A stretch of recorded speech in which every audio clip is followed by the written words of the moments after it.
Hi, Holly. Okay, so I know that you had to go to sleep, so I decided that I would read you a bedtime story. And so I have everything that bedtime stories need. We got some Brahms lullaby in the background, lovely. Some hot milk, and this mug. This mug actually doesn't have anything in it. There's like paint stains at the bottom and stuff. But you know, it's a mug. It has spots on it, and I decorated it when I went to this pottery place when I was like 10 or something. And I have a teddy bear. And that can just be like in the shot the whole time. So cute. Okay, so the story I decided to read for you is Harold and the Purple Crayon. The original one, the best one, and one of my favorite children's books of all time. So I hope you like it. I also hope that you can see it. One evening, after thinking it over for a time, Harold decided to go for a walk in the moonlight. There wasn't any moon, and Harold needed a moon for a walk in the moonlight, of course. So he needed something to walk on. He made a long, straight path so he wouldn't get lost. This kid is resourceful. And set off on his walk, taking his big purple crayon with him. He didn't seem to be getting anywhere on the long, straight path, so he left a path for a short cut across the field, and the moon went with him. The shortcut led right to where Harold thought a forest ought to be. He didn't want to get lost in the woods, so he made a very small forest with just one tree in it. It turned out to be an apple tree. The apples would be very tasty, Harold thought, when they got red. Even though everything in this book is purple anyway, but... So, he put a frightening dragon under the tree to guard the apples. It was a terribly frightening dragon. It even frightened Harold. He backed away. His hand holding the purple crayon shook. Suddenly he realized what was happening. By then Harold was over his head in an ocean. But he came up thinking fast. And in no time he was climbing aboard the trim little boat. This boat is on Weight Watchers. He quickly set sail, and the moon sailed along with him. After he had sailed long enough, Harold made land without much trouble. He stepped ashore on the beach, wondering where he was. The sandy beach reminded Harold of picnics, and he thought the picnics made him hungry. So he laid out a nice, simple picnic lunch. There was nothing but pie. See, this kid knows where it's at. I mean, who doesn't love pie? But there were all 9 types of pie that Harold liked best.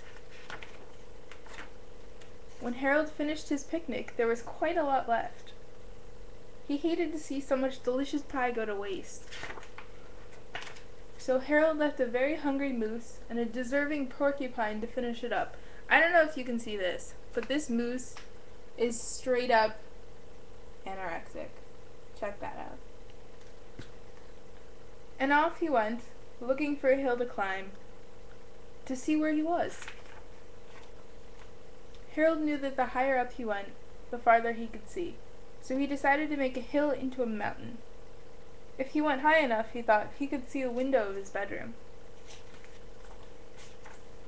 He was tired, and he felt he ought to be getting to bed. He hoped he could see his bedroom window from the top of the mountain. But as he looked down over the other side, he slipped. And there wasn't anything on the other side of the mountain. He was falling in thin air. See, I'd like to take a minute and say that I think that this kid is schizophrenic. And that's what I like about him. Also, he has a crayon, and it's purple, and I thought you would appreciate that.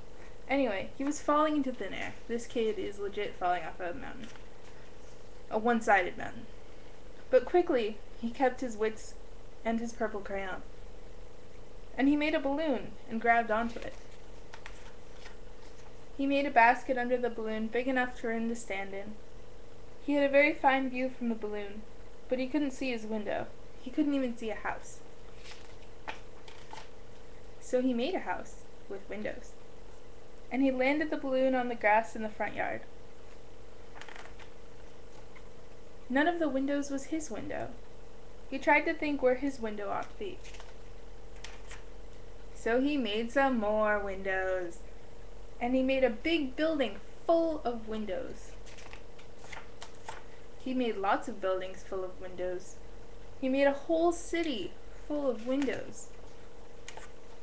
But ow, god damn it, Holly, this book is like hurting my shoulder. Anyway, but none of the windows was his window.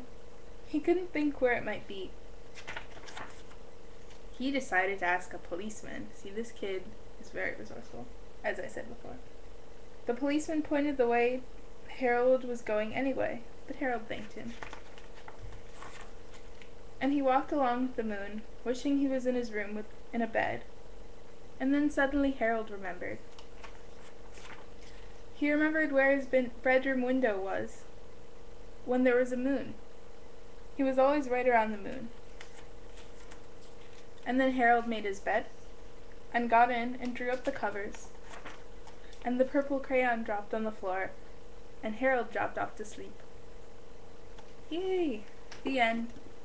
So I hope by now you're tired because of the tryptophan in the non-existent milk and the cuteness of this tiny bear and this story which I've read to you. This is actually 4 stories, so maybe I'll read another one later, but that was the first one. And yeah. Okay, good night. Love you.